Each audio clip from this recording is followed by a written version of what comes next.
স্টুডেন্টরা আজকে আমরা পড়তে চলেছি ইন্ডিয়ান হিস্ট্রির মডার্ন যে পার্টটা আছে সেটাকে আমরা দেখবো। আর আজকে কিভাবে দেখবো আমরা 1498 থেকে 1947 সাল অবধি টোটালটাকে দেখবো। এটা পার্ট 1, ঠিক আছে? দেখি আজকে কতদূর এগোনো যায়। তো 1498 থেকে 1947 সাল অর্থাৎ ভারত স্বাধীন হওয়া পর্যন্ত মডার্ন হিস্ট্রিটাকে পরপর দেখবো। আমাদের প্রবলেম কোথায় হয়? আমাদের প্রবলেম হয় মডার্ন হিস্ট্রি পড়তে গেলে ডেট নিয়ে বা সাল নিয়ে। প্রবলেমটা শুরু করতে হয় সাল নিয়ে। আমাদের সাল মনে থাকে না এক্স্যাক্টলি কোন সালে কি হয়েছিল বা কিভাবে হয়েছিল। তো আমরা এই সালের কনসেপ্টটাকে রাখবো না, আমরা ক্রোনোলজিক্যালি এগোতে থাকবো যাতে সাল আমাদের অটোমেটিক মাথায় ফিট হতে থাকে। পরপর ঘটনাগুলো দেখতে থাকবো। আসলে হিস্ট্রি কিভাবে হয়, একটা ঘটনার সাথে অপর ঘটনা রিলেটেড থাকে, ঠিক আছে? একটা ঘটনার সাথে অপর ঘটনা কিন্তু রিলেটেড থাকে। তুমি আগের ঘটনাটা বুঝলেই পরের ঘটনা আসবে। অর্থাৎ তোমাদের যখন আগের ঘটনা বুঝছি আমি, তখন যে সালটা তার পরের সালেই পরের ঘটনা হবে, ঠিক আছে? তো আমরা ঘটনাগুলোকে বুঝবো, তার রেসপেক্টিভ সালগুলোকে এরকম দেখতে দেখতে চলে যাবো। ক্রোনোলজিক্যাল অর্ডারে এগোতে থাকবো আমরা, ঠিক আছে? ক্রমানুগতিক আমরা এগোতে থাকবো। এই ক্লাসের ফলে তোমাদের কি হবে, তোমাদের সাল নিয়ে কোনো ডাউট থাকবে না। আচ্ছা, আর এটা আমরা একখানা জিস টাইপের এবং খুব তাড়াতাড়ি একটা ভিডিওর মাধ্যমে আমরা এগোতে চাইছি। 1498 থেকে 1947 প্রচন্ড ইনফরমেটিভ ভিডিও হবে। যে কোনো এক্সামের জন্য প্রচুর পরিমাণে প্রচুর এটা ইম্পর্টেন্ট হবে ভিডিওটা। এখান থেকে তোমরা প্রচুর কোশ্চেন হবে, মডার্ন হিস্ট্রি ডাউট সমস্ত ক্লিয়ার হয়ে যাবে। তাও এটাকে মানে পুরো ইম্পর্টেন্ট যে টপিকগুলো আছে, যে জিনিসপত্রগুলো আছে, যেখান থেকে ডাইরেক্টলি এক্সামে কোশ্চেন তুলে দেয়, সেগুলোই আমরা কিন্তু এই ভিডিওর মাধ্যমে দেখবো এই সিরিজে, ঠিক আছে? তো শুরু করা যায় ভিডিও 1498 থেকে 1947, ঠিক আছে? তো গল্প যেটা ছিল, ভারত প্রাচীনকাল থেকে অনেক সমৃদ্ধশালী দেশ ছিল, ঠিক আছে? প্রাচীন থেকে অনেক সমৃদ্ধ ছিল ভারত, ঠিক আছে? এখানে সমৃদ্ধের কোনো অভাব ছিল না, ঠিক আছে? তাই জন্য ভারতকে যেটা বলা হতো সোনেকা চিড়িয়া, তোমরা শুনে থাকবে, সোনেকা চিড়িয়া বা সোনার পাখি বলা হতো ভারতীয় দেশকে। তো এই জন্য ভারতে অনেক কোম্পানির আগমন হয়, ইউরোপিয়ান কোম্পানি। যেহেতু ভারতে দেখো সোনাকে চিড়িয়া ইন দ্য সেন্স এখানে সোনা পাওয়া যেত বেশি, এরকম না। ভারতে যে মেন জিনিস যেটা পাওয়া যেত সেটা হচ্ছে স্পাইসেস বা মশলা। যে মশলাটা ইউরোপিয়ান মার্কেটে প্রচুর পরিমাণ সোনার দরে বিক্রি হতো, কারণ ওরা জীবের স্বাদের জন্য যত খুশি টাকা দিতে রাজি হতো, ঠিক আছে? জীবের স্বাদের জন্য ইউরোপিয়ানদের কালচার কি ছিল, তারা যদি জীবের স্বাদ পাওয়ার জন্য অর্থাৎ খাদ্যের স্বাদের জন্য যত খুশি তারা টাকা দিতে রাজি হতো। তো ওই জীবের যে স্বাদ সেটা কিন্তু আমাদের ভারত থেকে আসতো। এই জন্য ভারতকে সোনেকা চিড়িয়া বলা হতো। অর্থাৎ এইখানে ব্যবসা করে ইউরোপিয়ান কোম্পানিরা সোনা কামিয়ে প্রচুর সোনা কামাতে পারে, প্রচুর টাকা প্রচুর অর্থ কামাতে পারে, ঠিক আছে? তাই জন্য ভারতকে সোনেকা চিড়িয়া বলা হয়ে থাকে। আচ্ছা, এবার যে প্রথম ঘটনা ঘটে 17ই মে, কত সালে ঘটেছিল? 17ই মে 1498, ঠিক আছে? আমরা দেখে নেবো প্রথম ঘটনা কি ছিল। 17 মে 1498, ঠিক আছে? 1498 প্রথম ইউরোপিয়ান কোম্পানির আগমন হয় ভারতে, ঠিক আছে? এরা ব্যবসা করতে এসেছিল, এরা বলে থাকে যে এরা ব্যবসা করতে এসেছিল, কিন্তু এরা ব্যবসায়ী কম ছিল, ডাকাত বেশি ছিল, ঠিক আছে? মেনলি এরা ডাকাতি এবং লুটপাট করতে এসেছিল ভারতে। যাই হোক, 17ই মে 1498 ভারতের বন্দর কালিকাট বন্দরে ভাস্কো ডা গামা উপস্থিত হয়। ভাস্কো ডা গামা, ঠিক আছে? ভাস্কো ডা গামা উপস্থিত হয়ে গেল কোথায়? ভারতের কালিকাট বন্দরে। এবং এই ভাস্কো ডা গামা যিনি পর্তুগিজ নাবিক ছিলেন, তাকে আনার কাজ করেছিল, ভারতে আনার কাজ করেছিল আব্দুল মজিদ, ঠিক আছে? আব্দুল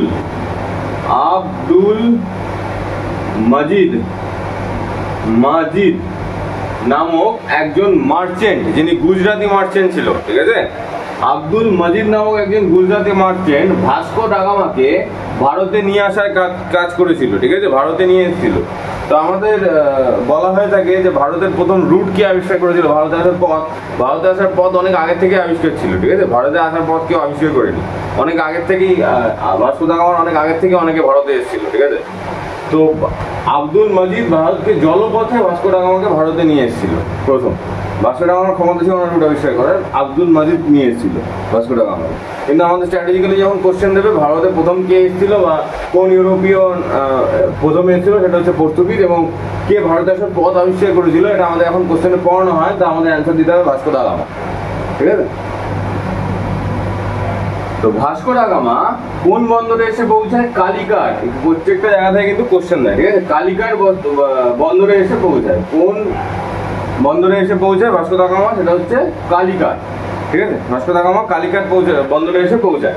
এই কালিকাট বন্দরটি বর্তমানে কোথায় অবস্থিত সেটা হচ্ছে কেরালার কোজিকোড, কেরালার কোজিকোড, ঠিক আছে, কোজিকোড, কেরালার কোজিকোড, এটা হচ্ছে কালিকাট তখনকার দিনে, এখন বর্তমানে কেরালার কোজিকোড। যখন ভাস্কো দা গামা 1498 সালে ভারতে এসে পৌঁছায়, ভারতের কালিকাট বন্দরে পৌঁছায়, তখন ভারতের সেখানকার রাজা ছিল জামোরিন। কে ছিল? জামোরিন। জামোরিন ছিল ভারতের রাজা, ঠিক আছে, জামোরিন। এবং এই জামোরিন রাজা পর্তুগিজদের স্বাগত জানায়, ভারতে স্বাগত জানায়।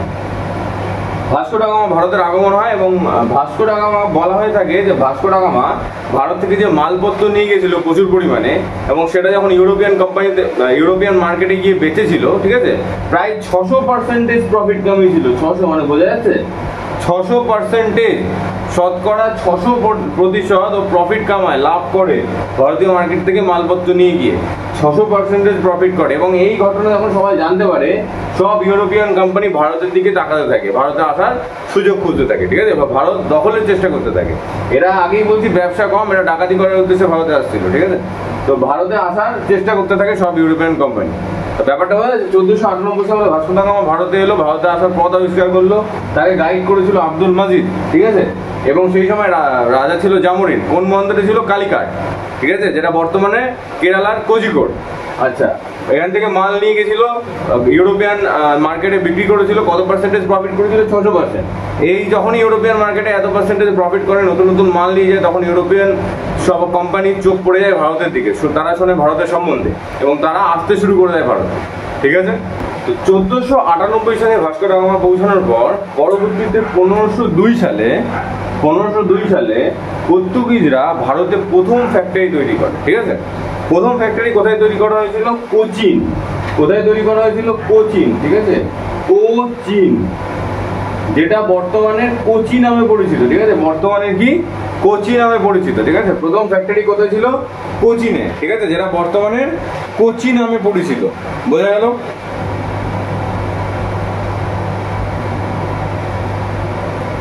তাহলে 1498 সালের পরে 1502 সালে পর্তুগিজরা ভারতে প্রথম ফ্যাক্টরি বানায় কোচিন, যেটা বর্তমানে কোচি। এবং সেই সময় তাদের প্রথম গভর্নর হয় ফ্রান্সিসকো ডি আলমিডা। কে হয়? খুব ইম্পর্টেন্ট কোশ্চেন, জিজ্ঞেস করে পর্তুগিজদের প্রথম গভর্নর কে ছিল ভারতে? তো ফ্রান্সিসকো ডি আলমিডা, ঠিক আছে, Francisco D আলমিডা, Francisco D আলমিডা, আলমিডা, MAIDA most probably, দেখে নেবে, আলমিডা। ফ্রান্সিসকো ডি আলমিডা ছিল পর্তুগিজের প্রথম গভর্নর, ঠিক আছে।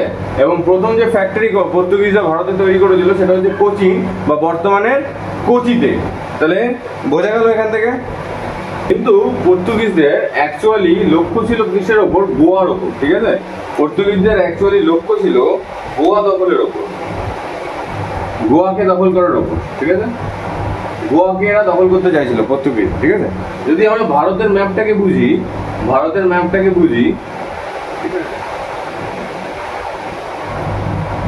তো ভারতের ম্যাপের এরা এই পার্টটা অর্থাৎ পশ্চিম দিকের অংশটাকে এরা দখল করতে চাইছিল পর্তুগিজরা, ঠিক আছে।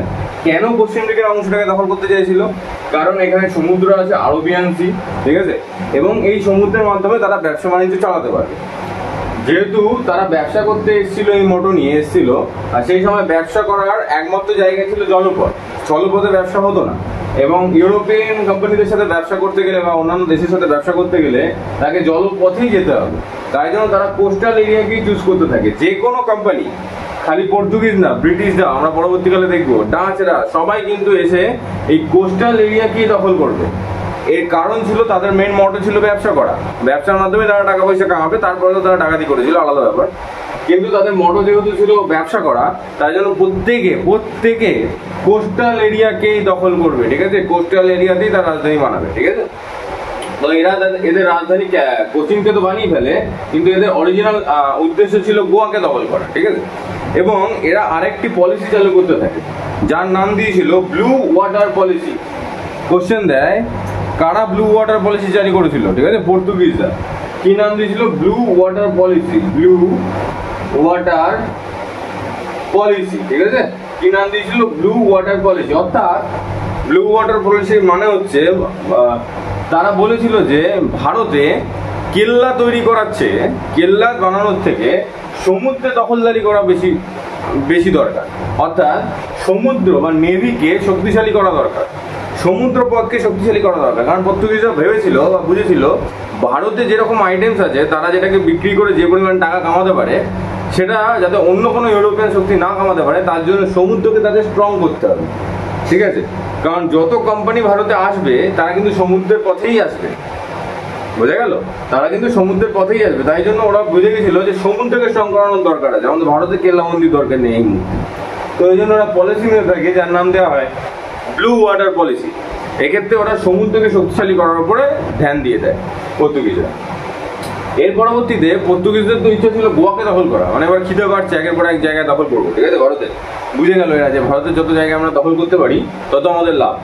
এরপরে এদের মেন টার্গেট হলো গোয়াকে দখল করা। কিন্তু সেই সময় গোয়াতে শাসন চলছিল, সেই সময় গোয়াতে কাদের শাসন করছিল? বিজাপুরের সুলতানরা শাসন করছিল, ঠিক আছে? সেই সময় গোয়াতে বিজাপুরের সুলতানরা শাসন করছিল। কারা শাসন করছিল? হ্যাঁ, বিজাপুরের সুলতানরা শাসন করছিল গোয়াতে, ঠিক আছে? বিজাপুরের সুলতানরা গোয়াতে শাসন করছিল। পর্তুগিজরা বুঝে গেল যে এই গোয়াতে এখন অ্যাটাক করলে আমরা মারধর খেয়ে বাড়ি ফিরবো, ঠিক আছে? আমরা মারধর খেয়ে ফিরবো, গোয়া তো দখল করা হবে না, যা আছে আমাদের হাতে সেটাও বেরিয়ে যাবে। তাই জন্য এরা এবার শুরু করলো বুদ্ধির খেলা, অ্যালায়েন্স করা শুরু করলো, ঠিক আছে? তো অ্যালায়েন্স করার জন্য বড় একটা শক্তি লাগবে, না, শক্তিশালী কোনো একটা দেশকে লাগবে, সেই বা রাজ্যকে লাগবে, যার সাথে মিলে তারা গোয়াকে অ্যাটাক করতে পারে বা গোয়াকে দখল করতে পারে। এর জন্য তারা অ্যালায়েন্স করলো কার সাথে? বিজয়নগর সাম্রাজ্যের মহান সম্রাট কৃষ্ণদেব রায়ের সাথে। কার সাথে অ্যালায়েন্স করা হলো? বিজয়নগর সাম্রাজ্যের, বিজাপুরকে হারানোর জন্য তারা বিজয়নগর সাম্রাজ্যের যে মহান শাসক কৃষ্ণদেব রায়া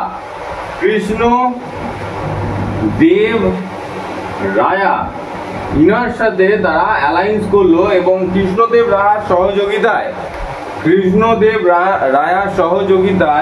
1510 সালে, কত সালে? কৃষ্ণদেব রায়ার সহযোগিতায় 1510 এডিতে তারা গোয়াকে দখল করে, গোয়াকে অ্যাটাক করে এবং বিজাপুরের সুলতানদের হারিয়ে গোয়াকে দখল করে নেয়। কারা? পর্তুগিজরা। 1510 এডিতে কৃষ্ণদেব রায়ের সহযোগিতায় গোয়াকে অ্যাটাক করা হয় এবং গোয়াকে দখল করে নেওয়া হয় পর্তুগিজদের দ্বারা, বোঝা গেল?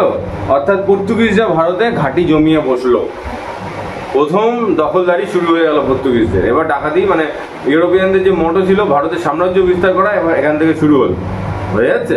তো 1510 এডিতে গোয়াকে কবজা করে নেয়। এই সময় পর্তুগিজদের যে গভর্নর ছিল তিনি ছিলেন আলফানসো ডি অ্যালভারো। কে ছিল? Alfonso de Alvaro. এটা আম না, ঠিক আছে? গভর্নর জেনারেলের নাম আলফানসো ডি অ্যালভারো, ঠিক আছে? পর্তুগিজদের এই সময় যে গভর্নর ছিল তার নাম ছিল আলফানসো ডি অ্যালভারো। এবং আলফানসো ডি অ্যালভারো প্রথম গভর্নর ছিল যে সতীদাহ প্রথাকে তার এরিয়ায় ব্যান করেছিল, ঠিক আছে? পরবর্তীতে কে ব্যান করেছিল আমরা দেখে নেব, বাট এখন সতীদাহ প্রথাকে সেই সময় ব্যান করে দিয়েছিল আলফানসো ডি অ্যালভারো, ঠিক আছে? সতীদাহ প্রথাকে সেই সময় ব্যান লাগিয়েছিল আলফানসো ডি অ্যালভারো। কাকে ব্যান লাগিয়েছিল? সতীদাহ প্রথাকে, ঠিক আছে? সতীদাহ প্রথাকে আলফানসো ডি অ্যালভারো ব্যান লাগিয়েছিল, ঠিক আছে? এটাও কিন্তু তাদের স্বার্থেই ব্যান লাগানো হয়েছিল। খুব ভালো কাজ করেছিল, খুব ভালো কাজ, ঠিক আছে? এই যে নিয়মটা ছিল সেই নিয়মের এগেন্স্টে গিয়ে এই ভাবনা চিন্তা করা যায়, এটা কিন্তু ইনি প্রথম আবিষ্কার করেছিল, ইনি প্রথম এনেছিল আলফানসো ডি অ্যালভারো। এবং তিনি কি করতেন? তার যে সেনা আছে তাদের সবাইকে বলতেন যারা সতী হয়ে গেছে, অর্থাৎ যারা বিধবা হয়ে গেছে তাদেরকে বিয়ে করে নিতেন। অর্থাৎ তারা পর্তুগিজরা এখানে বংশ বৃদ্ধার করার জন্য বা এখানে সংসার স্থাপনের জন্য বা এখানে বস্তি বা কলোনি তৈরি করার জন্য এবং তাদের পপুলেশন বাড়ানোর জন্য ইন্ডিয়াতে এসে বিয়ে করা শুরু করে।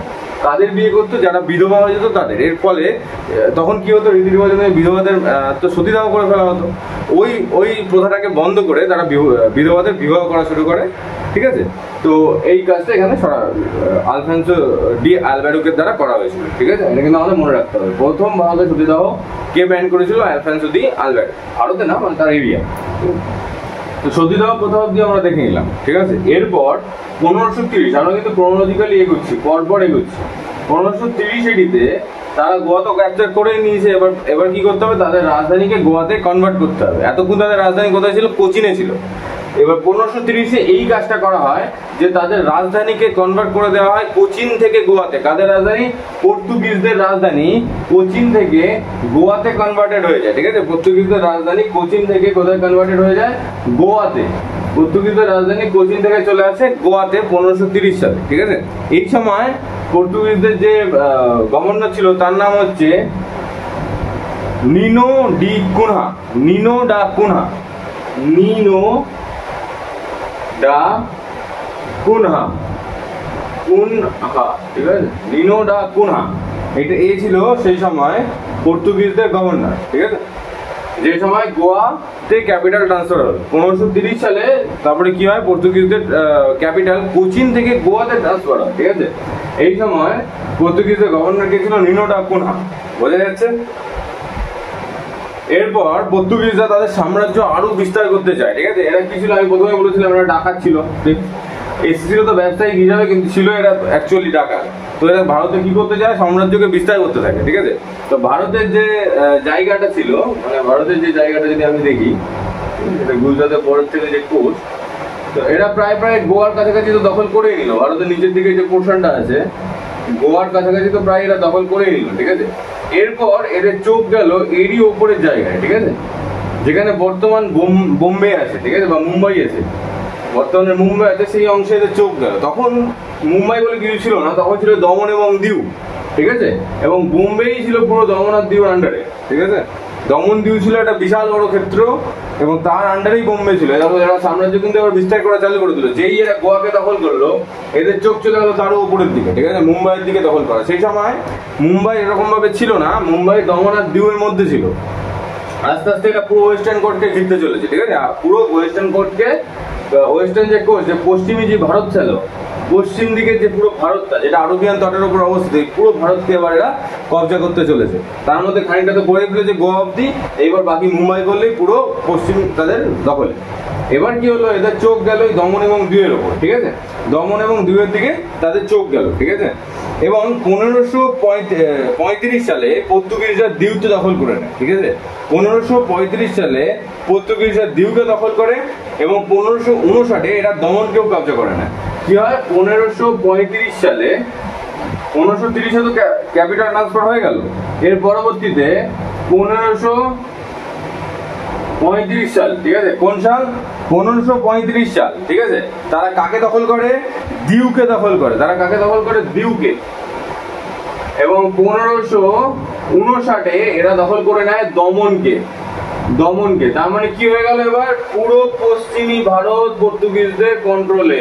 এখানে যত ব্যবসা বাণিজ্য হবে, এই সাগরের পাশ দিয়ে যাওয়া ব্যবসা বাণিজ্য হবে আরবিয়ান সি এর আন্ডারে, সব পর্তুগিজদের খাতায় জমা হবে, বোঝা গেল।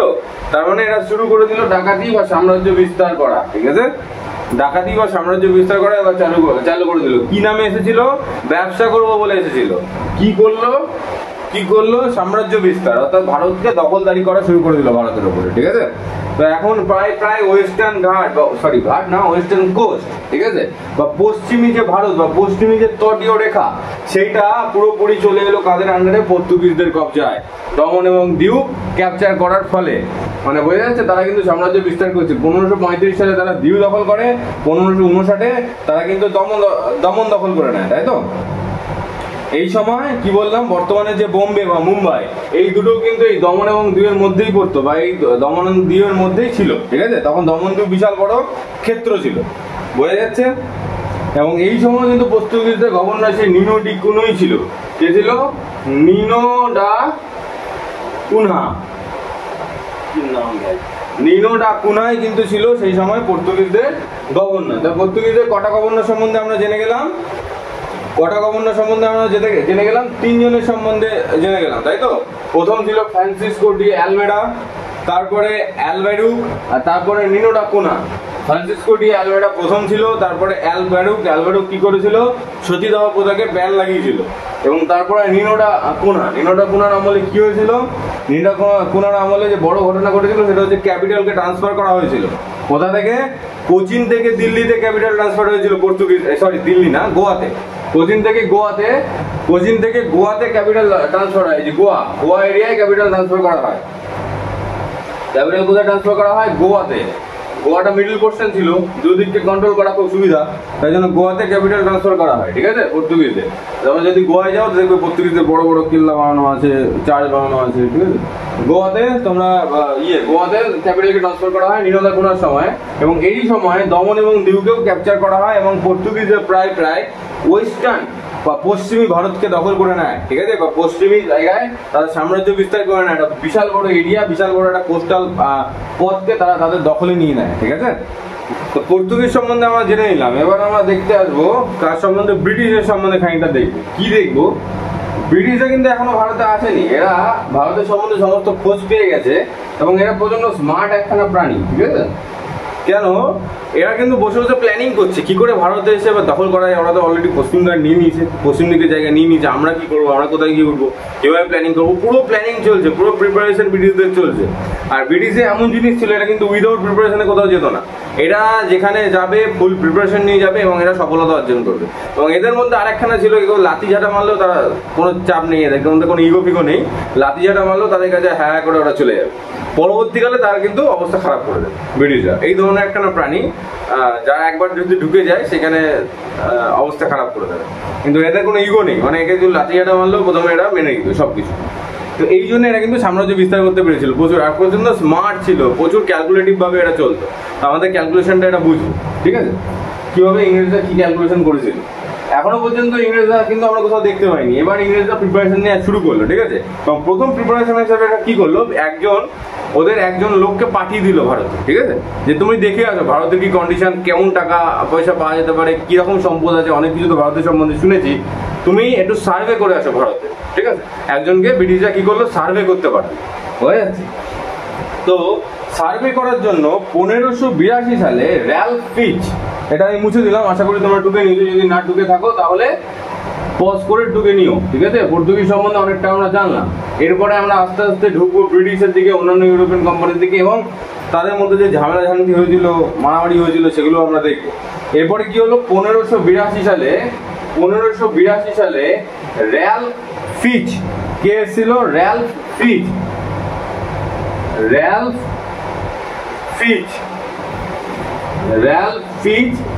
আকবরের দরবারে আসে, ঠিক আছে, আকবরের দরবারে আসে, এবং ইংরেজদের রিপোর্ট দেয় যে ভারতে ইংরেজদের আসা দরকার। ইংরেজদেরকে একটা রিপোর্ট পাস করে যে ভারতে ইমিডিয়েটলি ইংরেজদের আসা দরকার, যদি টাকা পয়সা কামাতে হয় প্রচুর পরিমাণে, তাহলে ভারতকে ইমিডিয়েটলি দখল করা দরকার, ঠিক আছে। একটা গুপ্ত রিপোর্ট পাঠায় তাকে, ইংরেজদেরকে, যে ভারতে ইমিডিয়েটলি আসো, ঠিক আছে।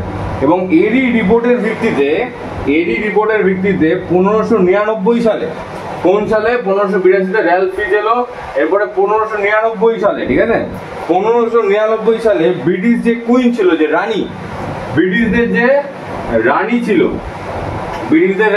ছিল এলিজাবেথ ওয়ান,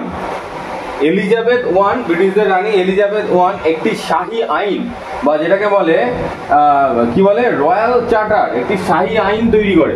কত সালে? 1599 এডি, হ্যাঁ, আফটার দ্যাট এডি, 1599 সালে ব্রিটিশদের রানী এলিজাবেথ ওয়ান এরই রিপোর্টের ভিত্তিতে একটি শাহী আইন, ঠিক আছে, শাহী আইন, বা যেটাকে বলা হয় রয়্যাল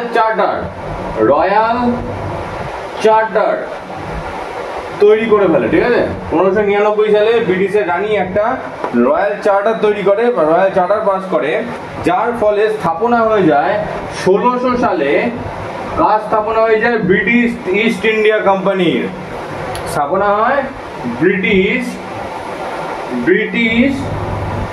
ইস্ট ইন্ডিয়া কোম্পানি, এরা স্থাপনা করে ফেলে, ঠিক আছে। 1582 সালে র্যালফ ফিচ ইংরেজদের তরফ থেকে বা ব্রিটিশের তরফ থেকে ভারতে আসে, আকবরের দরবারে আসে, এবং ব্রিটিশদের একটা রিপোর্ট দেয়, যারা তোমরা করছোটা কি বসে বসে, তাড়াতাড়ি ভারতে আসো, এখান থেকে লুটপাট করতে হবে তো আমাদের, তাই না। তাই জন্য এরা ব্রিটিশদের রিপোর্ট দেয়, এবং তার রিপোর্ট শুনে খুশি হয়ে রানী 1599 সালে রয়্যাল চার্টার বার করে, একটা শাহী আইন, যেখানে 1600 সালে ব্রিটিশ ইস্ট ইন্ডিয়া কোম্পানি স্থাপনের কথা বলা হয় এবং 1600 সালে ব্রিটিশ ইস্ট ইন্ডিয়া কোম্পানি স্থাপিত হয়ে যায়। অর্থাৎ ব্রিটিশদের প্ল্যানিং মোটামুটি রেডি ভারতে আসার জন্য, ঠিক আছে। এবার ব্রিটিশরা লুট করার জন্য ভারতে আসবে, ঠিক আছে। প্ল্যানিং মোটামুটি রেডি, এটা তো সাব প্ল্যানার ছিল, খুব সুন্দরভাবে প্ল্যান করে নিল, ঠিক আছে, কোথায় আসা যায়, কি করা যায় না করা যায়। তো এরা ভারতে আসার জন্য মোটামুটি রেডি। তো আমরা দেখে নিলাম 1600 সাল অব্দি ব্রিটিশ ইস্ট ইন্ডিয়া কোম্পানি তৈরি হয়ে গেল, অর্থাৎ ব্রিটিশরা ফুলি প্রিপেয়ার্ড ভারতের লুটপাট চালানোর জন্য, ঠিক আছে। তো এরই মধ্যে আরেকখানা ঘটনা ঘটে যায়। এই মধ্যে একটা কি ঘটনা ঘটে, ব্রিটিশরা প্রিপারেশন তো নিচ্ছে, প্রিপারেশন নিতে নিতেই 1602 সালে হুট করে ডাচ ইস্ট ইন্ডিয়া কোম্পানি অর্থাৎ নেদারল্যান্ডের বাসিন্দারা, যারা বিশ্বের মধ্যে সবচেয়ে লম্বা ব্যক্তি, ঠিক আছে, নেদারল্যান্ডের বাসিন্দারা, যাদের ডাচ বলা হয়, তারা কি হয় ভারতে চলে আসে, ঠিক আছে। ভারত ইংরেজদের পূর্বেই ভারতে চলে আসে। তা কারা আছে? ডাচরা, ডাচ। এবং এরা কোথাকার বাসিন্দা ছিল? কোশ্চেন দেয় পরীক্ষায়, বিশাল ইম্পর্টেন্ট, ঠিক আছে। ডাচ কোথাকার বাসিন্দা ছিল? ঠিক আছে, নেদারল্যান্ড। কোথাকার? নেদারল্যান্ডের বাসিন্দাদের ডাচ বলা হয়ে থাকে, ঠিক আছে। এবং এরা কিন্তু খুব টলেস্ট হয়, মানে পৃথিবীর মধ্যে সবচেয়ে টলেস্ট ব্যক্তি এখানে পাওয়া যায়, নেদারল্যান্ডে পাওয়া যায়। বলা হয় অ্যাভারেজে প্রায় 6 ফিটের উপরে হাইট থাকে। যাই হোক, 1602 সালে ডাচ ইস্ট ইন্ডিয়া কোম্পানির ভারতে আগমন হয়ে যায় হুট করে, ইংরেজদের পূর্বে আগমন হয়ে যায়, ঠিক আছে। ডাচ এদের কোথায়? ইংরেজদের পূর্বে এদের আগমন হয়ে যায়। কিন্তু এদের প্রবলেম কি ছিল? এদের কাছে টাকা পয়সা ছিল না, এদের কাছে খুব একটা টাকা পয়সা ছিল না। এরা এসে যে দেখলো যে ট্রেনটা আছে ভারতে, সবাই ফ্যাক্টরি তৈরি করছে, তো টাকা থাকলে তো ফ্যাক্টরি তৈরি করবে, এদের হাতে টাকা পয়সাই নেই, ঠিক আছে। সেরকম একটা ক্যাপিটাল নেই। চলে এসছে ভাই, সবাই আসছে ভারতে, আমিও যাবো, ঠিক আছে, চলে এসছে। কিন্তু এরা এসে কি খেললো? একটা দিমাগ খাটালো। মাথা তো আছে, টাকা নাই থাকতে পারে, মাথা তো আছে। এরা দিমাগ খাটিয়ে একটা পলিসি আনলো, যার নাম দিয়ে দিল এরা আইপিও। বোঝা যায়? এখন আমরা আইপিও কে কোথায় দেখতে পারি? শেয়ার মার্কেটে দেখতে পারি। সেটা সেই সময় আইপিও সম্বন্ধে ভেবে নিয়েছে। এখন তো আমরা শেয়ার মার্কেট খুললেই আইপিও দেখি, তোমরা তো আইপিও কেনো। কিন্তু এই আইপিও কিন্তু অরিজিনালি তারা বার করেছিল, ঠিক আছে, ডাচেরা বার করেছিল মাথা খাটিয়ে। ইনিশিয়াল পাবলিক অফারিং, যার নাম হচ্ছে ইনিশিয়াল পাবলিক অফারিং। ওরা সেই সময়, অর্থাৎ সেই সময় এদের কাছে কোনো টাকা পয়সা সেরকম ছিল না। এরা ক্যাপিটাল বানানোর জন্য, টাকা গ্রাবানোর জন্য একখানা পলিসি নিয়ে এলো, যার নাম দিয়ে দিল আইপিও, যাকে বলা হলো ইনিশিয়াল পাবলিক অফারিং। এবং এরা লোকেদের কাছে অফার করতে থাকলো। কি অফার করতে থাকলো? লোকেদের কাছে জানাতে থাকলো, অফার করতে থাকলো যে তোমরা টাকা দিয়ে আমাদের কোম্পানির শেয়ার কিনে নাও, মালিকানা নিয়ে নাও। তোমরা আমাদের কিছু টাকা দেবে এবং আমাদের কোম্পানির একটা পার্টিকুলার অংশ তোমার নামে হয়ে যাবে, তুমি ওই কোম্পানির মালিক হয়ে যাবে, ঠিক আছে। একটা পার্টিকুলার অংশ ওই কোম্পানির মালিক হয়ে যাবে। ইন্ডিয়ানরা দেখলো বা ভারতীয়রা দেখলো, বা এটা তো একটা খুব ভালো জিনিস, আমি তো মালিক হয়ে যেতে পারবো। তো এরা টাকা দিতে থাকলো, আইপিও কিনতে থাকলো, টাকা দিতে থাকলো, আইপিও কিনতে থাকলো। অর্থাৎ এই করে করে ডাচদের হাতে টাকা চলে এলো। এই করে করে ডাচরা কি করলো? ক্যাপিটাল নিয়ে ফেললো। ডাচেদের যখন এসেছিল সেই সময় অতটা টাকা পয়সা ছিল না যাতে এরা ফ্যাক্টরি বানাতে পারে। আইপিও বার করলো তারা, ইনিশিয়াল পাবলিক অফারিং। পাবলিককে বললো গিয়ে যে তোমরা কি মালিক হতে চাও, আমার কোম্পানির মালিক হতে চাও, এই একটু টাকা দাও, আমার কোম্পানির মালিক হয়ে যাও। তুমি একটু টাকা দাও, আমার কোম্পানির মালিক হয়ে যাও। তা ওরা আইপিও দিতে থাকলো, কোম্পানির মালিকানা শেয়ারে করে দিল এবং প্রচুর টাকা তারা কামিয়ে ফেললো। এখান থেকে তারা ক্যাপিটাল বানিয়ে ফেললো। বোঝা যাচ্ছে তারা কি সুন্দর মাথা লাগালো। এবং পরবর্তীকালে এই আইপিওটাকে নেওয়া হলো শেয়ার মার্কেটে, ঠিক আছে। এই আইপিওর যে কনসেপ্ট এদের কাছ থেকে নেওয়া হয়েছিল, শেয়ার মার্কেটে আইপিওর কনসেপ্ট এদের কাছ থেকেই কিন্তু নেওয়া হয়েছিল, ঠিক আছে। তাহলে কি হলো? এখন এদের কাছে টাকা পয়সা চলে এলো, এরা শেয়ার আইপিওর মাধ্যমে এদের কাছে কি হলো? টাকা পয়সা চলে এলো। এবং এরা 1605 সালে অন্ধ্রপ্রদেশের মুসলিপট্টনমে তাদের প্রথম ফ্যাক্টরি স্থাপনা করে ফেলে। টাকা আসার পর কি করবে? উদ্দেশ্য ছিল ফ্যাক্টরি বানানো, তার নাম করে এরা টাকা নিয়েছে। তাই জন্য 1605 সালে, কোন সালে? 1605 এডিতে অন্ধ্রপ্রদেশে, কোথাকার? অন্ধ্রপ্রদেশের মুসলিপট্টনম। অন্ধ্রপ্রদেশের কোন জায়গায়? অন্ধ্রপ্রদেশের, এপি মানে হচ্ছে অন্ধ্রপ্রদেশ, ঠিক আছে। অন্ধ্রপ্রদেশের মুসলিপট্টনম, ঠিক আছে, এখানে প্রথম ফ্যাক্টরি তৈরি করে। প্রথম ফ্যাক্টরি অন্ধ্রপ্রদেশের মুসলিপট্টনমে তৈরি করে। এবার কারণটা বুঝতে হবে, কেন অন্ধ্রপ্রদেশে গেল, কেন এরা মুম্বাই এলো না, ঠিক আছে। সেরকম কারণ আছে, দেখো এই জায়গাটা। এটা ছিল ভারত, এটা ছিল মুম্বাই, ঠিক আছে, গোয়া, ঠিক আছে। এই জায়গাটা হচ্ছে আমাদের পশ্চিমী ভারত, যেখানে অলরেডি কবজা করে বসে আছে কারা? পর্তুগিজরা। তাহলে এরা এখানে এসে পাত্তা পাবে? তো এদের এমন একটা জিনিস ভাবতে হবে যেখান থেকে এরা ব্যবসা করতে পারে, এবং এরা খুব সুন্দর দিমাগ খাটিয়ে নিল এবং চলে এলো অন্ধ্রপ্রদেশে। ঠিক আছে, প্রায় চলে এলো কোন জায়গায়? অন্ধ্রপ্রদেশের মছলিপট্টনমের এর কাছে। ঠিক আছে, প্রায় এরা অন্ধ্রপ্রদেশে এরা দখল করা ছিল, অর্থাৎ ইস্টার্ন কোস্ট। এটা পশ্চিম দিক দেখলো দখল হয়ে আছে, চলে এলো এটা পূর্ব দিকে বে অফ বেঙ্গলের দিকে। এখানে কি আছে? বঙ্গোপসাগর বা বে অফ বেঙ্গল। তাহলে এরা দখলদারি চালু করে দিল কোন দিকে? বে অফ বেঙ্গলের দিকে, অর্থাৎ পশ্চিম কোস্ট অলরেডি দখলে বসে আছে পর্তুগিজদের আন্ডারে। ঠিক আছে, এখানে অলরেডি পর্তুগিজরা বসে আছে।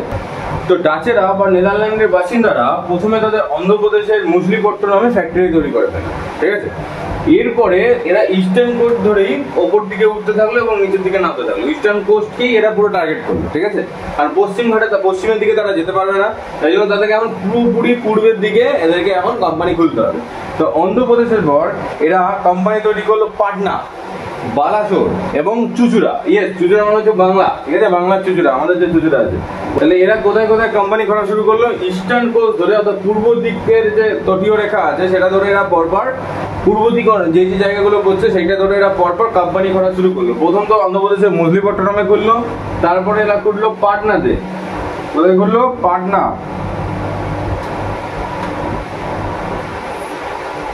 তারপরে এরা করলো কোথায়? পাটনা। তারপর বালাসোর এবং বাংলার যে চুচুড়া আছে, চুচুড়াতে এরা ফ্যাক্টরি খুললো। ঠিক আছে, পাটনা, বালাসোর এবং চুচুড়া হয়ে যাচ্ছে, মানে প্রায় বেঙ্গলের দিকটা ওরা দখল করে ফেললো। তখন বেঙ্গল, বিহার, উড়িষ্যা একসাথে ছিল। বর্তমানের বেঙ্গল এরকম আলাদা ছিল না। বেঙ্গল, বিহার, উড়িষ্যা এবং বাংলাদেশের যে বেঙ্গলটা সেটাও ছিল ভারতের মধ্যে। ঠিক আছে, তাহলে কি ছিল? তারা পাটনা, বালাসোর এবং উড়িষ্যাতে ফ্যাক্টরি স্থাপন করলো। পাটনা, বালাসোর এবং চুচুড়াতে ফ্যাক্টরি স্থাপন করলো, অর্থাৎ উড়িষ্যা, বিহার এটা বেঙ্গলের মধ্যে পড়তো আর এটা বেঙ্গলের মধ্যে।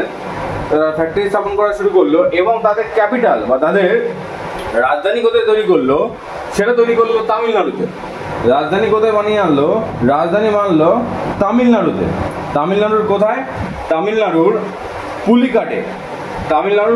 তারা ক্যাপিটাল বানায়। কোথায় বানায়? তামিলনাড়ুর পুলিকাটে। অর্থাৎ এরা ক্যাপিটাল কোথায় বানায়, মানে বুঝতে পারা যাচ্ছে? পুরো ইস্টার্ন কোস্ট, পুরো বে অফ বেঙ্গল বা বঙ্গোপসাগর জুড়ে দখল করে ফেললো কারা? ডাচেরা, নেদারল্যান্ডরা। ঠিক আছে, দেখো কি সুন্দর প্ল্যানিং করছে এরা ভারতকে লোটার জন্য। অর্থাৎ তামিলনাড়ুর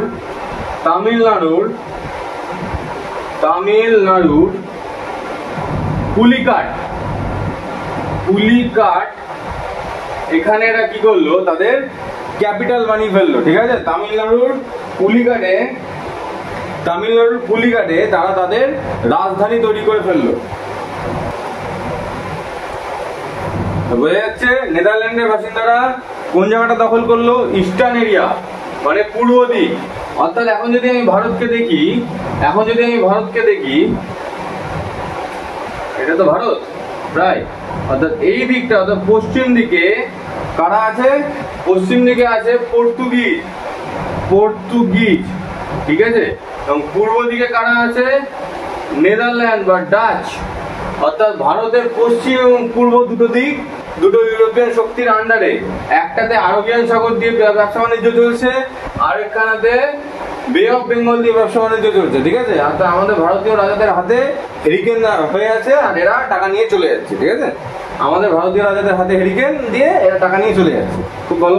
তা ভারতের লোটা চালু করে দিল দু প্রান্ত থেকে দুজন ইউরোপিয়ান শক্তি। এরপরে আগমন হয় ব্রিটিশ। প্রপার প্ল্যানিং নিয়ে সবকিছু নিয়ে গুছিয়ে গেছে, ব্রিটিশরা আগমন করা শুরু করে এবং ব্রিটিশরা একটা অন্য পলিসিতেই আগমন করে। ঠিক আছে, সেটা আমরা দেখবো। তাহলে আমরা কতদূর জানতে পারলাম? এখন ডাচ অব্দি জেনে ফেললাম, নেদারল্যান্ডের অব্দি আমরা জেনে ফেললাম। পর্তুগিজরা দেখলাম ওয়েস্টার্ন পার্টকে কভার করে ফেলেছে এবং ইস্টার্ন পার্টকে পুরোপুরিভাবে ডাচেরা কভার করে ফেলেছে। ঠিক আছে, দুটো প্রান্ত দুজনের আন্ডারে চলে গেছে এবং ভারতের রাজাদের হাতে হেরিকেন নিয়ে বসে আছে। ঠিক আছে, তো টাকা ম্যাক্সিমাম এরাই কামিয়ে নিয়ে চলে যাচ্ছে। তো এইবার আরো লোটার জন্য, আরো বেশি লোটার প্ল্যান নিয়ে, আরো ডাকাতি করার প্ল্যান নিয়ে এবার ইংরেজরা ভারতে পদার্পণ করবে। ঠিক আছে, এবার ভারতে প্রবেশ করবে ইংরেজরা। অনেক প্ল্যান খাটানোর পর, এই সব কিছু দেখে নেওয়ার পর এবার ফাইনালি ভারতে আগমন হতে চলেছে ইংরেজদের। ঠিক আছে, তো 1609 সালে, কত সালে? 1609 সালে ব্রিটিশ ইস্ট ইন্ডিয়া কোম্পানি, কত সালে? 1609 সালে ব্রিটিশ ইস্ট ইন্ডিয়া কোম্পানির একটি শিপ ভারতের সুরাটে পৌঁছায়। ঠিক আছে, শিপটির নাম ছিল কি? হেক্টর। হেক্টর, যে শিপটা এসেছিল ভারতে তার নাম ছিল হেক্টর, এবং এর যে ক্যাপ্টেন ছিল, তার নাম ছিল উইলিয়াম হকিন্স। কি ছিল? William Hawkins. ঠিক আছে, উইলিয়াম হকিন্স। ঠিক আছে, উইলিয়াম হকিন্স। তাহলে 1609 সালে ভারতের সুরাটে একটি শিপ এসে পৌঁছায় যার নাম হলো হেক্টর, এবং তার ক্যাপ্টেন ছিল উইলিয়াম হকিং। ঠিক আছে, এবং সুরাটেই ফ্যাক্টরি বানানোর জন্য উইলিয়াম হকিং চলে যায় মুঘল সম্রাট বা মুঘল বাদশাহ জাহাঙ্গীরের দরবারে, এবং সেখানে 1609 থেকে 1611 পর্যন্ত উইলিয়াম হকিং জাহাঙ্গীরের হাতে পায়ে ধরে, কান্নাকাটি করে, যা যা করার করে, কিন্তু ফ্যাক্টরি বানানোর পারমিশন দেয় না জাহাঙ্গীর। ঠিক আছে, কিন্তু জাহাঙ্গীর ফ্যাক্টরি বানানোর পারমিশন দেয় না। 2 বছর ধরে উইলিয়াম হকিং অনেক কান্নাকাটি করে, হাতে পায়ে ধরে জাহাঙ্গীর বাবার, যে আমাকে একটা ফ্যাক্টরি বানাতে দাও, আল্লাহকে নাম পে কুছ ভিক দে দো, আমাকে একটা ফ্যাক্টরি বানাতে দাও। কিন্তু জাহাঙ্গীর ফ্যাক্টরি বানাতে দেয় না, স্পষ্ট না করে দেয় জাহাঙ্গীর মুঘল বাদশাহ যে তোমাকে কোনো আমি ভিক্ষা দেবো না, তুমি এখান থেকে যেতে পারো, তুমি অল্প গোটাও, তোমার বাড়ি যাও। ঠিক আছে, কোনো চাপ নেই। তো সুরাটে ফ্যাক্টরি বানানোর জন্য অনেক কান্নাকাটি চলে, কিন্তু উইলিয়াম হকিন্সকে সুরাটে ফ্যাক্টরি বানানোর পারমিশন দেয় না জাহাঙ্গীর। এরপরে এই খবর শুনে ইংরেজরা আরো বড় প্ল্যানিং করতে থাকে যে না, কোনোভাবে তো আমাদের ইন্ডিয়াতে ঢুকতেই হবে, তো কিভাবে ঢোকা যায়, কি করা যায়, সেই নিয়ে আরো বড় প্ল্যানিং হতে থাকে। ইংরেজরা ছিলই কূটনীতিবিদ, এবং আরেকখানা প্ল্যানিং করলো। সেই প্ল্যানিং এর হিস্সা স্বরূপ 1611 সাল, 11 সাল তো হয়ে গেছে, 12 সাল, 1612 সালে, ঠিক আছে, কত সালে? 1612 সালে ক্যাপ্টেন মিডলটন, ঠিক আছে, কাকে? ক্যাপ্টেন মিডলটনকে, ঠিক আছে, ক্যাপ্টেন মিডলটনকে ভারতে পাঠানো হয়, এবং সে ভারতে জাহাঙ্গীরের জন্য ব্রিটিশ থেকে অনেক দামি দামি গিফট নিয়ে আসে। কি নিয়ে আসে ক্যাপ্টেন মিডলটন? দামি দামি গিফট নিয়ে আসে জাহাঙ্গীরের জন্য। 1612 সালে ইংরেজরা প্ল্যান মাফিক ক্যাপ্টেন মিডলটনকে ভারতে পাঠায়, এবং সে জাহাঙ্গীরের জন্য অনেক দামি দামি গিফট নিয়ে আসে, এবং সেই গিফট দেখে জাহাঙ্গীর খুব খুশি হয়ে যায়। আরে বাহ, কি সুন্দর গিফট আমার জন্য, অনেক দামি দামি গিফট নিয়ে আসে জাহাঙ্গীরের জন্য, এবং সেই গিফট দেখে জাহাঙ্গীর খুব খুশি হয়ে যায়, এবং এদেরকে ফ্যাক্টরি বানানোর পারমিশন দিয়ে দেয়।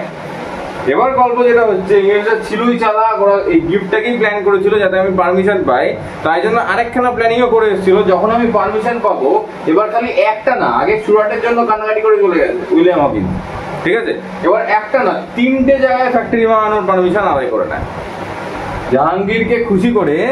এখন আগে তো উইলিয়াম হকিং 2 বছর ধরে একখানা জায়গার জন্য কান্নাকাটি করেছিল, ঠিক আছে, হাতে পায়ে ধরে দিল, তাই না?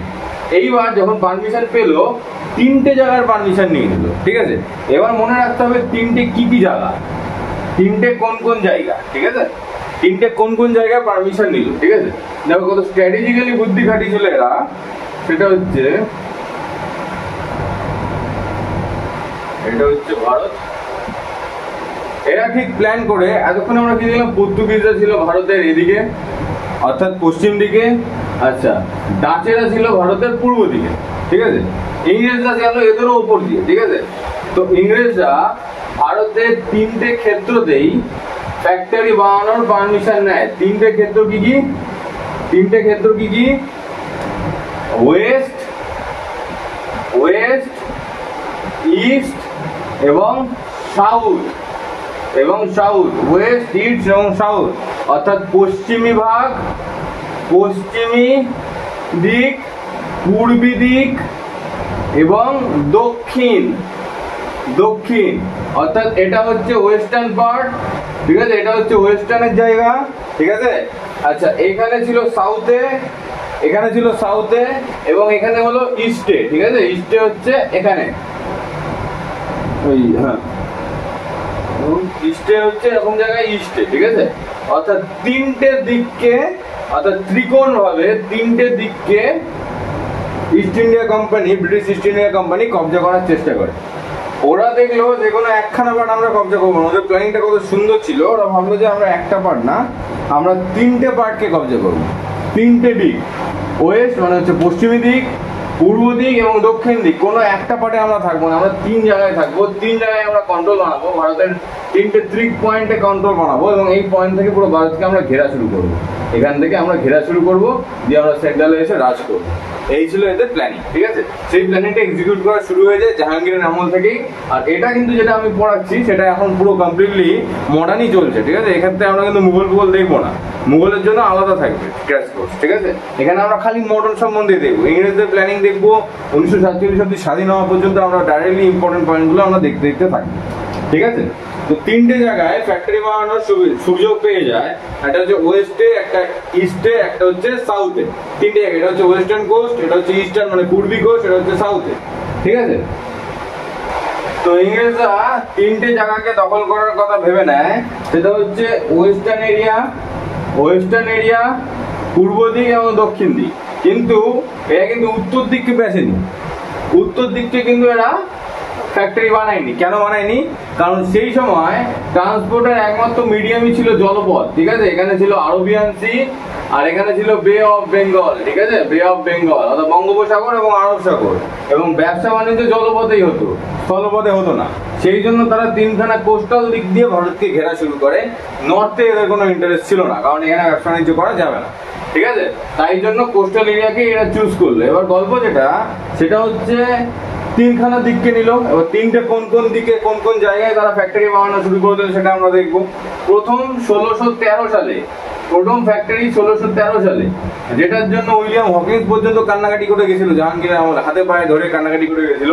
সেই সুরাট এ ইংরেজরা ফার্স্ট ফ্যাক্টরি স্থাপন করে, ফার্স্ট ফ্যাক্টরি, ঠিক আছে। সুরাটে ফার্স্ট ফ্যাক্টরি স্থাপন করে, এই যে সুরাটে প্রথম ফ্যাক্টরি স্থাপন করা হয় ইংরেজদের দ্বারা, ঠিক আছে। যার জন্য উইলিয়াম হকিন্স খুব কান্নাকাটি করেছিল, জাহাঙ্গীরের সবাই 2 বছর ধরে কেঁদে কেঁদে চোখের জল শুকিয়ে ফেলেছিল। কিন্তু তারপরে ক্যাপ্টেন মিডলটন এসে পারমিশন নিয়ে সুরাটে ফ্যাক্টরি প্রথম স্থাপন করে 1613 সালে, ঠিক আছে। সুরাটে প্রথম ফ্যাক্টরি লাগায় 1613 সালে। এরপরে ইংরেজরা, সুরাটের পরে ইংরেজরা সাউথ ইন্ডিয়ার দিকে কুচ করে, ঠিক আছে। কোন দিকে? সাউথ ইন্ডিয়ায় ফ্যাক্টরি বানানোর জন্য লাফালাফি শুরু করে। এবং 1631 সালে সাউথ ইন্ডিয়ার মুসলিপট্টনমে এরা ফ্যাক্টরি স্থাপন করে। অলরেডি মুসলিপট্টনমে আগেও ফ্যাক্টরি স্থাপন হয়েছে, কাদের হয়েছে আমি পড়িয়ে দিয়েছি। আচ্ছা, মুসলিপট্টনমে এরা আবার ফ্যাক্টরি লাগিয়ে দেয়। সাউথের এখানে মুসলিপট্টনমে এরা ফ্যাক্টরি কিন্তু লাগিয়ে দেয়, ঠিক আছে। এরপরে তারা চলে আসে 1633 সালে ইস্টে, অর্থাৎ উড়িষ্যার বালাসোর জেলায় অবস্থিত হরিহরপুর। কোথায়?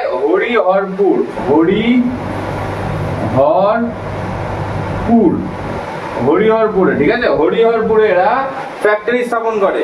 তো তিন দিক দিয়ে ভারতকে এরা ঘিরলো। 1613 সালে কোথায় হলো? সুরাটে, যেটা ছিল পশ্চিমের দিকে।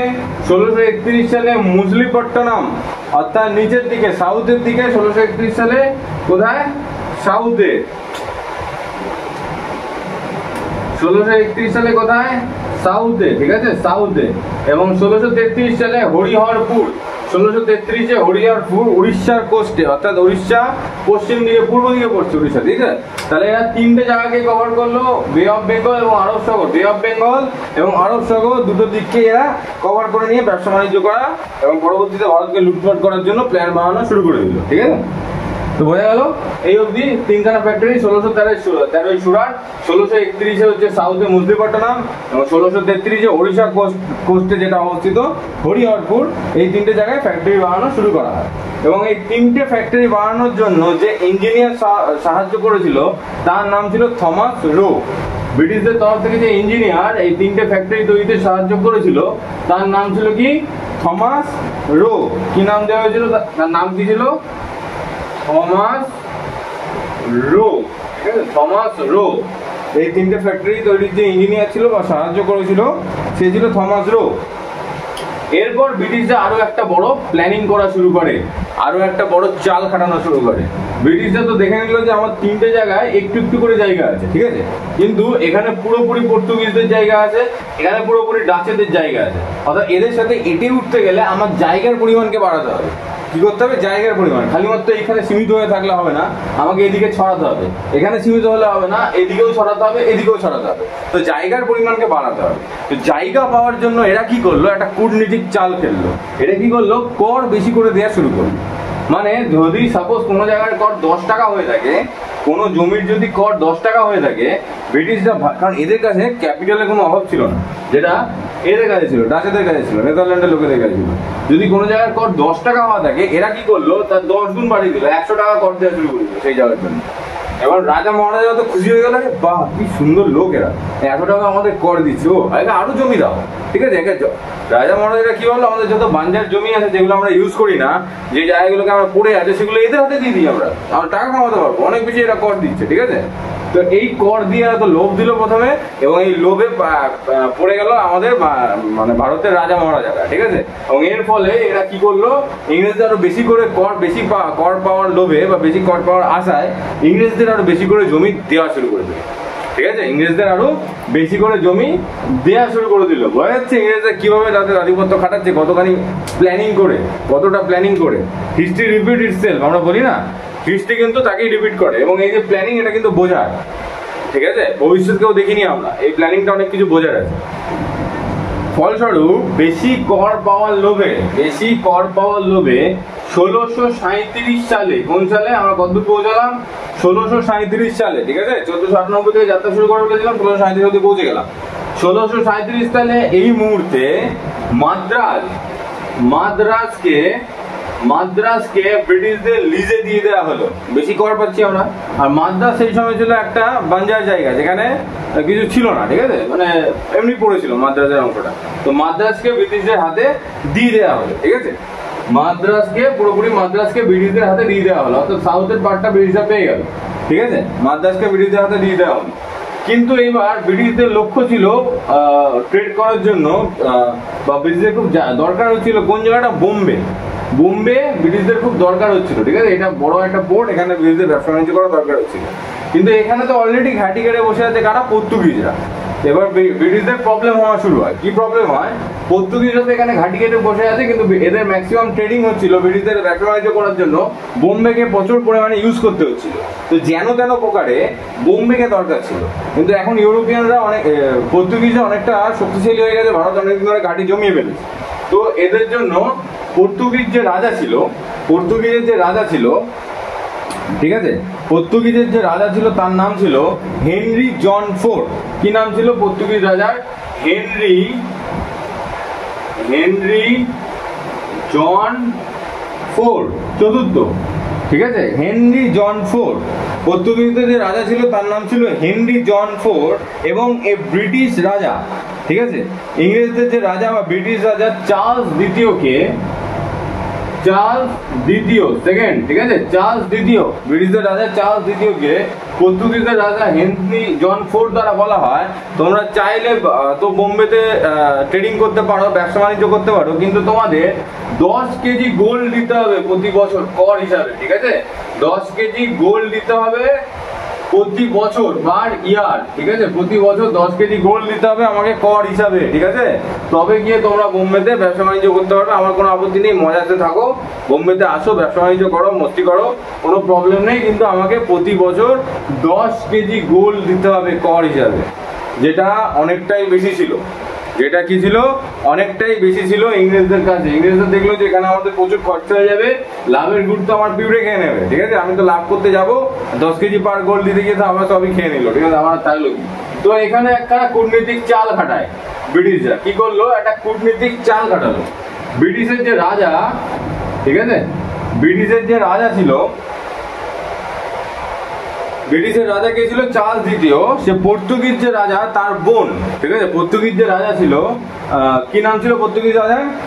হেনরি জন ফোর্ট। পর্তুগিজ রাজার বোন ক্যাথলিন ব্রেগেঞ্জা, ক্যাথলিন ব্রেগেঞ্জার সাথে বিবাহ সম্পন্ন করে চার্লস দ্বিতীয়, ঠিক আছে। পর্তুগিজের রাজার যে বোন ক্যাথলিন ব্রেগেঞ্জার সাথে কি করে? বিবাহ সম্পন্ন করে আমাদের ব্রিটিশের যে রাজা চার্লস দ্বিতীয়, এবং ডাউরি বা দহেজ হিসাবে কি করে? পুরো বোম্বেকেই চেয়ে নেয়, পুরো বোম্বে অংশটাকেই চেয়ে নেয় দহেজ হিসাবে। তো বুঝতে পারছো কত বড় কূটনীতিবিদ ইংরেজরা। যেখানে মাথা খাটানোর দরকার আর যেখানে অস্ত্র শস্ত্রের দরকার সবই বুদ্ধি তাদের ছিল, কোথায় কি করতে হবে। তবে এরা লুটপাট চালাতে পেরেছিল। মানে ডাকাত হতে গেলে, চোর হতে গেলেও কিন্তু প্রচন্ড বুদ্ধির দরকার হয়, সেটা এরা প্রমাণ করে গেছে ব্রিটিশরা, ঠিক আছে। আচ্ছা, যাই হোক, এবার কি হলো যে বোম্বেকে দহেজ হিসাবে নিয়ে নেওয়া হলো পর্তুগিজদের কাছ থেকে। পর্তুগিজের যে রাজা ছিল সে ব্রিটিশ রাজাকে বিবাহ সম্পর্কের জন্য, তার বোনকে যেহেতু বিয়ে করেছিল তার জন্য বোম্বেকে দহেজ হিসাবে দিয়ে দেয়, ডাউরি হিসাবে বোম্বেকে দিয়ে দেওয়া হয়। কি হিসাবে? ডাউরি হিসাবে বোম্বেকে দিয়ে দেওয়া হয়। ব্যাস, এবার 10 কেজি পাড়ি আর গোল্ডের কোনো গল্প নেই। বিন্দাস এখন বোম্বেতে ব্যবসা করবে। এখন বোম্বে হচ্ছে ব্রিটিশদেরই আন্ডারে, হয়ে যাচ্ছে। বোম্বে এখন কার আন্ডারে গেল? ব্রিটিশদেরই আন্ডারে। সুতরাং বোম্বেকে এখন ডাউরি হিসাবে বা দহেজ হিসাবে ব্রিটিশরা পেয়ে গেল 1661 সালে। 1661 সালে বিবাহ সম্পর্কের জন্য ইংরেজরা বোম্বেকে দহেজ হিসাবে পেয়ে গেল, ডাউরি হিসাবে পেয়ে গেল। এরপরে ইংরেজরা কি করলো? ভারতে বড় বড় ফোর্ট বানানো চালু করে দিল। এরপরে ইংরেজরা ভারতে কি করলো? বড় বড় ফোর্ট বানানো শুরু করে দিল, কেল্লা, ঠিক আছে। কেল্লা বানানো ইংরেজরা কিন্তু শুরু করে দিল, ঠিক আছে। তো এতদিন যেসব ইউরোপীয় কোম্পানি এসেছিল তারা কোনো একটা সাইডেই দখল করছিল, ঠিক আছে, হয় এই সাইডে অথবা এই সাইডে। ইংরেজরা এমন ইউরোপিয়ান কোম্পানি যারা হচ্ছে 3খানা সাইডেই দখল করা শুরু করে দিল, ঠিক আছে, যারা 3টে সাইডেই দখলদারি শুরু করে দিল, ঠিক আছে। এই জন্য এদের প্ল্যানিং ছিল আলাদা, ঠিক আছে। এখন কি হলো? ভারতে এরা বড় বড় ফোর্ট বানানো চালু করে দিল, ঠিক আছে। তো প্রথম যে ফোর্টটা ভারতে বানানো হয় 1639 সালে। কত সালে?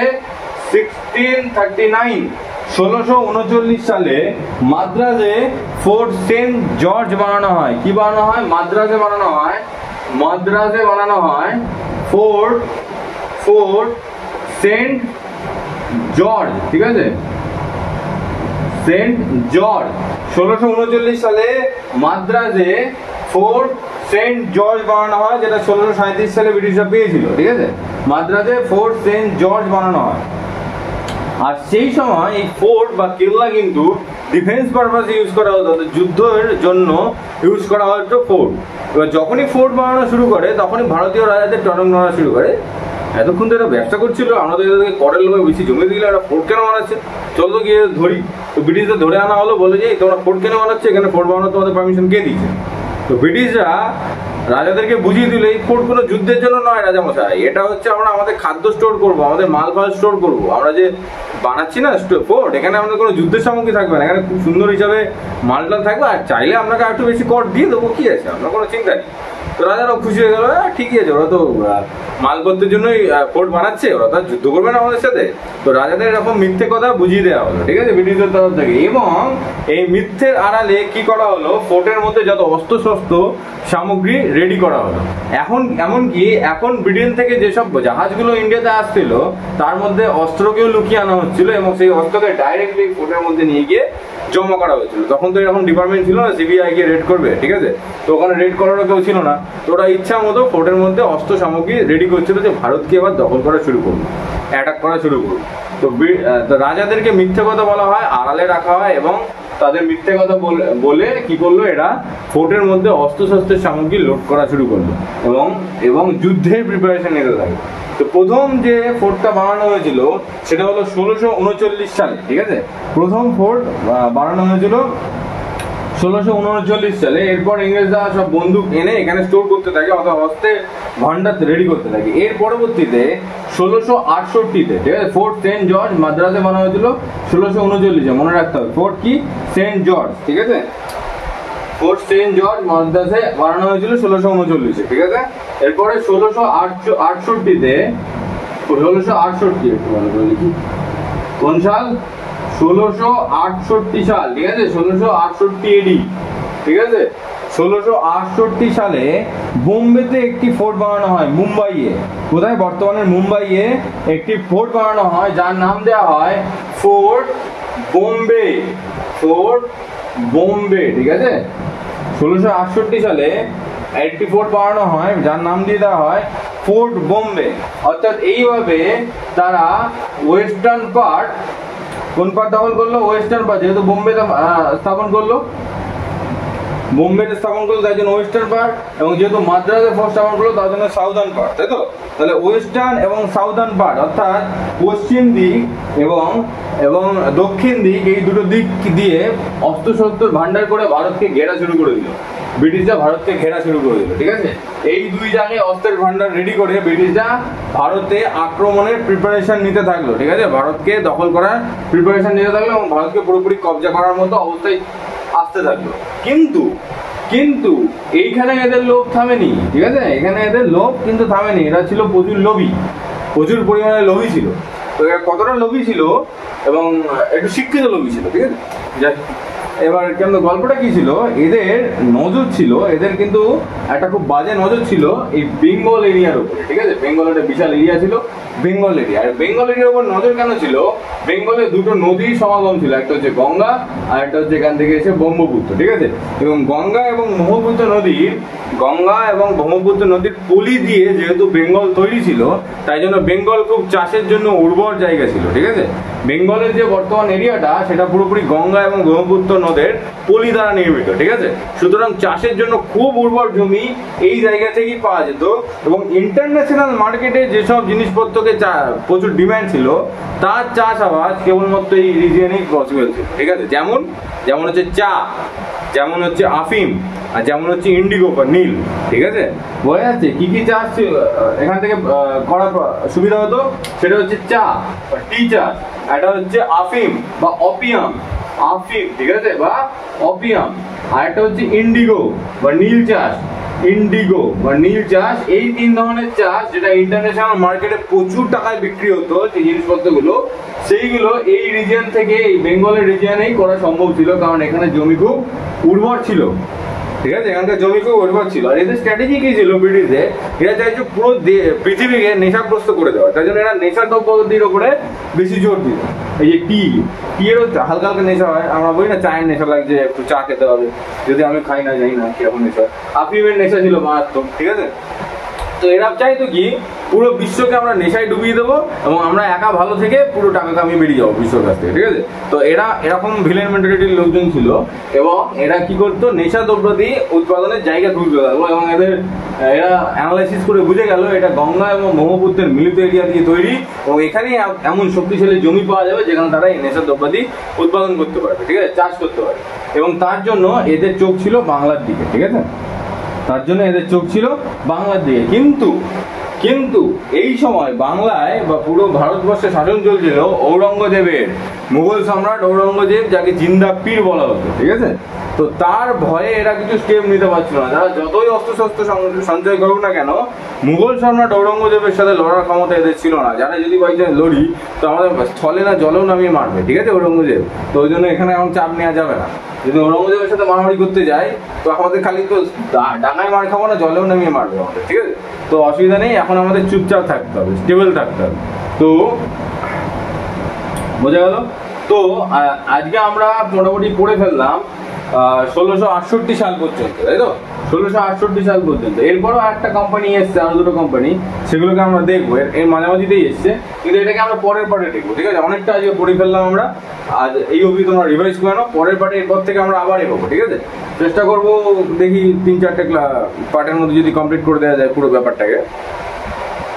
আর এই পুরো টপিকটা কিন্তু পরীক্ষার জন্য প্রচুর ইম্পর্টেন্ট, এখান থেকে প্রচুর কোশ্চেন আসবে। তোমরা দেখতে থাকো ভিডিও, কোনো রকম প্রবলেম হলে আমাকে কমেন্ট করবে, আমি তোমাদের কমেন্টে রিপ্লাই দেখবো। দেখতে থাকো ভিডিওটি, ধন্যবাদ।